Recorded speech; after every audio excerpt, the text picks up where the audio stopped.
রাজগঞ্জের video প্রশান্ত বর্মন সম্পর্কে আরো কিছু এক্সক্লুসিভ তথ্য আপনাদের দেব, তবে তার আগে এই মুহূর্তে ব্রেকিং নিউজ। অবিলম্বে 100 দিনের কাজ শুরু করতে হবে, ফের কেন্দ্রকে নির্দেশ দিল কলকাতা হাইকোর্ট চত্বর থেকে আমার সঙ্গে অর্ণব রয়েছেন। অর্ণব, জানতে চাইবো কি হলো আজ? দেখো, কিছুক্ষণ আগে রাজ্যের ভারপ্রাপ্ত প্রধান বিচারপতি সুজয় পাল এবং বিচারপতি পার্থ সারথী সেন এই ডিভিশন বেঞ্চ নির্দেশ জারি করলো কেন্দ্রের উদ্দেশ্যে অনতি বিলম্বে রাজ্যে 100 দিনের কাজ শুরু করতে হবে। এবং এই 100 দিনের কাজ দীর্ঘ 3.5 বছরের বেশি সময় ধরে বন্ধ রয়েছে। গ্রামান্তরের বিভিন্ন প্রান্তে এই 100 দিনের কাজ আমাদের রাজ্যের একটা আর্থসামাজিক পরিকাঠামোর একটা বড় ভিত।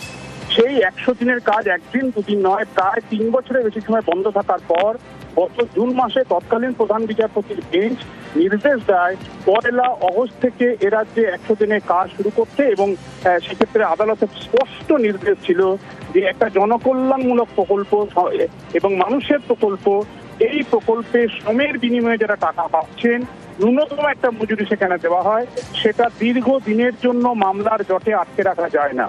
এবং এরপর এই নির্দেশ চ্যালেঞ্জ করে সুপ্রিম কোর্টে গেছিল কেন্দ্রীয় সরকার, এবং সুপ্রিম কোর্টে কিছুদিন আগে কার্যত মুখ থুবড়ে পড়ে, কার্যত তারা ব্যাকফুটে চলে যায়, তাদের মামলা খারিজ করে দেওয়া হয়।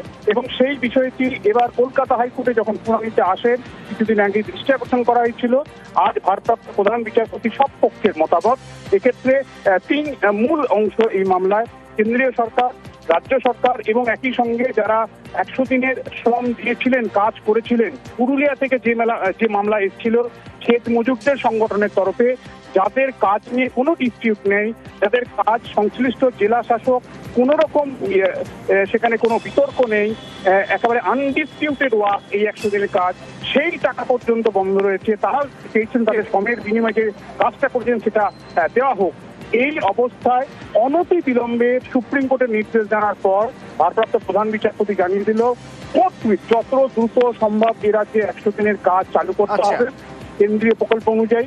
এবং কলকাতা হাইকোর্টে জুন মাসে যে অর্ডার রয়েছে সেই অর্ডার মেনেই এই কাজ শুরু করতে হবে, সেক্ষেত্রে যে শর্তের বিষয়গুলি ছিল সেগুলো থেকে যাচ্ছে।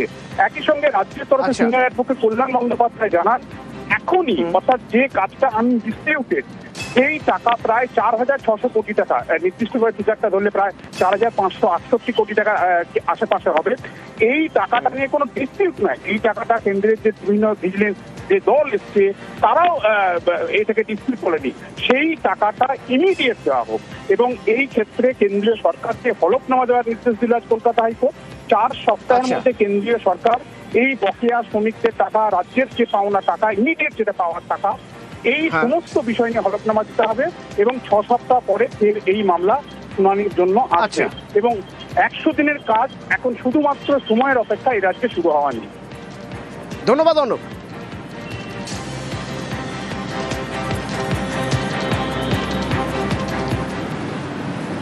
রাজগঞ্জের ভিডিও প্রশান্ত বর্মনের কথা বলছি আপনাদের, তার খবর জানাচ্ছি আপনাদের।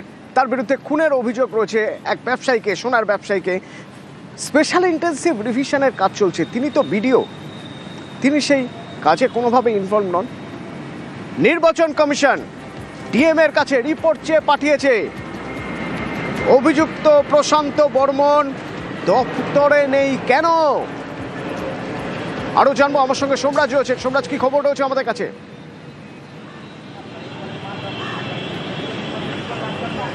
দেখো, জলপাইগুড়িতে যখন জাতীয় নির্বাচন কমিশন টিমের সদস্যরা রয়েছেন, যেখানে জলপাইগুড়ির সামগ্রিকভাবে স্পেশাল ইন্টেন্সিভ রিভিশনের কাজ কেমন চলছে তা নিয়ে যেমন অগ্রগতি বৈঠক করছে, ঠিক তার বৈঠকের আগেই রাজ্যের মুখ্য নির্বাচনী আধিকারিকের দপ্তর জলপাইগুড়ি জেলা শাসকের থেকে রিপোর্ট চেয়েছে। যে রিপোর্টে 3টি বিষয় জানার জন্য বলা হয়েছে বা উত্তর দেওয়ার জন্য বলা হয়েছে। প্রথমত হচ্ছে, তিনি কি এসআইআর কাজের সঙ্গে যুক্ত আছেন? এসআইআর কাজের সঙ্গে যুক্ত থাকলে তিনি দপ্তরে কেন অনুপস্থিত? বিভিন্ন সংবাদ মাধ্যমে তা দেখানো হচ্ছে। আর তৃতীয়ত, তার অফিসের বাইরে, অর্থাৎ বিডিও অফিসের বাইরে যে ভোটার কার্ডগুলিও পড়েছিল বলে যে ঘটনা ইতিমধ্যেই ঘটেছে, যে অভিযোগ ইতিমধ্যে এসছে, সেই পরিপ্রেক্ষিতেও জানতে চাওয়া হয়েছে জলপাইগুড়ি জেলা শাসকের থেকে।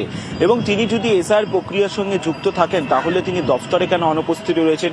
কোন বিধানসভার ইআরও হিসাবে কাজ করছেন? বিস্তারিত জানতে চাওয়া হয়েছে বলেই কমিশন সূত্রে খবর।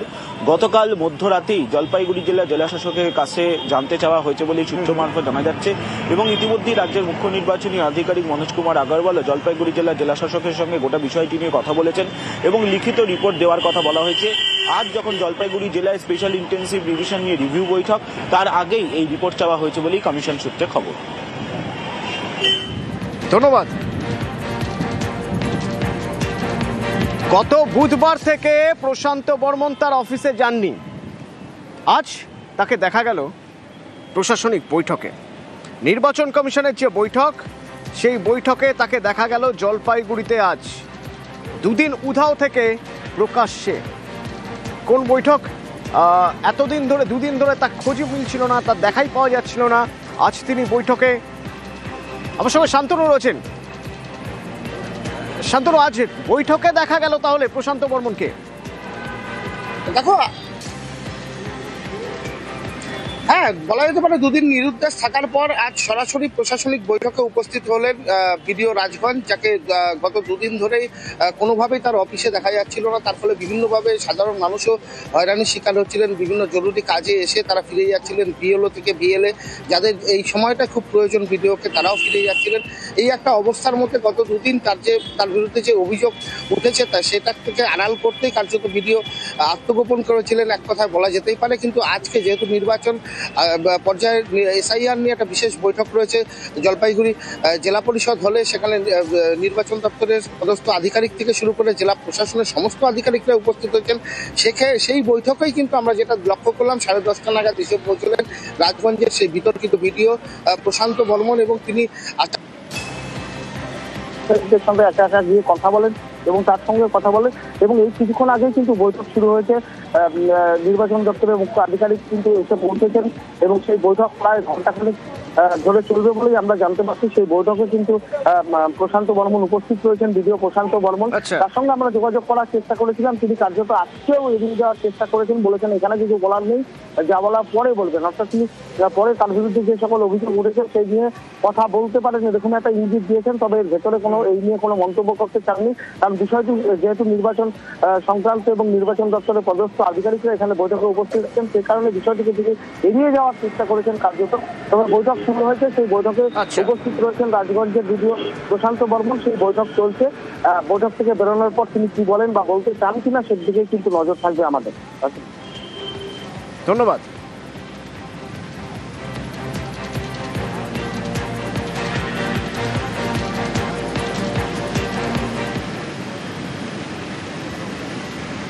অশোক কর, যার বিরুদ্ধে অভিযোগ চুরি, যিনি আমাদের জানিয়েছিলেন যে তাকেও বেধড়ক মারধর করা হয়েছে। এই রাজগঞ্জের বিডিও প্রশান্ত বর্মনের বাড়িতে চুরির অভিযোগ, যার বিরুদ্ধে চুরির অভিযোগে তাকে বেধড়ক মারধর করা হয়। তারপরে তিনি স্বীকার করে নেন যে তিনি চুরি করেছেন। সেই অশোক করকে এবার জিজ্ঞাসাবাদ। ভিডিওর কীর্তি ফাঁস করেছিলেন এই অভিযুক্ত অশোক কর। নিউজ 18 বাংলায় অশোক করকে জিজ্ঞাসাবাদ করছে পুলিশ। অশোক করকে জিজ্ঞাসাবাদ করে ঠিক কি তথ্য পেতে চাইছে পুলিশ? অনুপ রয়েছে আমার সঙ্গে। অনুপ, গতকালই কিন্তু একেবারে নিউজ 18 বাংলায় অশোক কর, যিনি হচ্ছেন বিডিওর বাড়িতে কর্মরত ছিলেন, যার বিরুদ্ধে চুরির অভিযোগ উঠেছিল এবং তাকে যে মারধরের গোটা ঘটনা থেকে শুরু করে ব্যবসায়ীকে মারধর, এই ঘটনা কিন্তু গতকালই নিউজ 18 বাংলায় বিস্ফোরক স্বীকারোক্তি দিয়েছিলেন। ভিডিওর যে কীর্তি একেবারে তিনি কিন্তু একেবারে ফাঁস করে যেমনটা বলা চলে। তারপরেই দেখা যায় যে একেবারে গতকাল বিকালের পরবর্তী ক্ষেত্রে বিধাননগর হাসপাতালে চিকিৎসার জন্য যান। সেখান থেকে কিন্তু বিধাননগর দক্ষিণ থানা, অন্যদিকে গোয়েন্দা শাখার পুলিশ তাকে কিন্তু সেখান থেকে তুলে নিয়ে যায়। প্রথমে কিন্তু তাকে নিয়ে গিয়ে দীর্ঘ জিজ্ঞাসাবাদ করা হয়। গভীর রাত জিজ্ঞাসাবাদ করে ইতিমধ্যে ছেড়ে দেওয়া হয়েছে, যদিও তার বিরুদ্ধে তো ভিডিও কোনো চুরির অভিযোগ নিয়ে থানায়। এই কারণে পুলিশের পক্ষ থেকে যে ঘটনা ঘটেছিল সেই ঘটনা নিয়ে জিজ্ঞাসাবাদ করা হয়েছে। অন্যদিকে 28 তারিখ রাতের বেলা যখন তাকে ডাকা হয়েছিল, ঘরের মধ্যে কি পরিস্থিতি হচ্ছিল, কিভাবে মারধর করা হয়েছিল তাকে এবং স্বর্ণ ব্যবসায়ীকে, দুজনকেই সমান মারধর করে তিনি কিন্তু বলেছিলেন। এই ঘটনা কিন্তু একেবারে পুরো বিষয় জানার চেষ্টা করে পুলিশ এবং গতকাল গভীর রাত তাকে জিজ্ঞাসাবাদ করে পুরো বিষয় তার থেকে জানতে চাওয়া হয়। এই বিষয় নিয়ে একেবারে জানার একটাই কারণ, গতকাল কিন্তু একেবারে নিউজ 18 বাংলায় তিনি বিস্ফোরক স্বীকারোক্তি দিয়েছেন। ভিডিওর যে কার্যকলাপ তিনি কিন্তু একেবারে ফাঁস করেছিলেন। নিউজ 18 বাংলায় গতকাল সেই স্বীকারোক্তি। গতকাল আমাদের কি জানিয়েছিলেন অশোক কর, শুনুন। চুরি করেছিলাম। চুরি করার পরে স্যার প্রথম আমাকে মারধর করলো, নিয়ে যাওয়ার পরে গণেশ পূজার 2 দিন পরে আবার ছেড়ে দিলাম, স্বীকার করতে ছেড়ে দিল। আমি কাকে দিয়েছে বললো, আমি বললাম বসন্ত কে শহীদের স্বপন কামলিয়াকে দিয়েছি, বলতে আমাকে ছেড়ে দিল। তারপরে 28 তারিখে আবার আমাকে ডাক করলো, উনি স্বর্ণবালা এলো, আসতে দুজনকে মারধর করলো, করতে আমি স্বীকার করে গেলাম যে ওনাকে দিয়েছি। উনিও বললো আমাকে দিয়েছে, আমি কালকে মাল দিয়ে দেবো, সোনাবালা বললো। ও থাকলো, আমি চলে এলাম। গয়না ছিল মোটামুটি এই টাইমে একটা ওই চুরি ফুড়ি কতটা? ওই 500-600 ওইটা 500 গ্রাম। গ্রাম 500 গ্রাম। আমি কুকুরি দেখাশোনা করে ওই বলছি না নেশার ঘরে লোভে করে ফেলেছি।